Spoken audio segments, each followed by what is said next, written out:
An education program should really go beyond telling students about the risks of alcohol use, the dangers that are involved.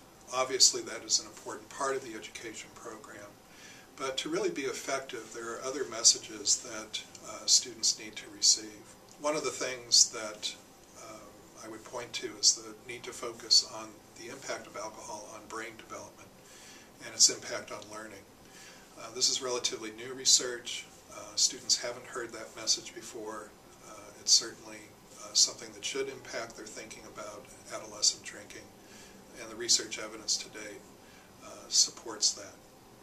Another important thing that an education program should focus on is what we call social normative information.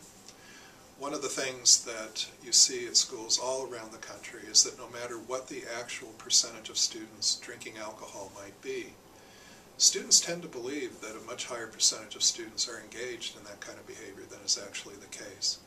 They misperceive the norms. And colleagues of mine have described this as if the students are responding to imaginary peers, conforming their behavior to what they imagine to be the case.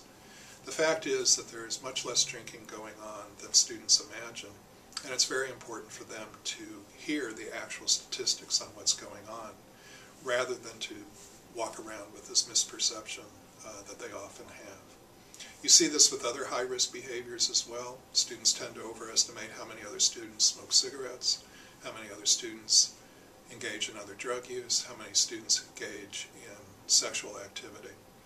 So getting that accurate information out there is very important. And then also because of the social anxiety that a lot of young people are experiencing, their lack of confidence in their own social skills and feeling connected with other people their age, we also need to teach them basic skills on how to refuse offers of alcohol and other drugs, how to respond to overt pressure to use, but also the more subtle pressures as well. So that kind of skill building is also an important part of a good education program.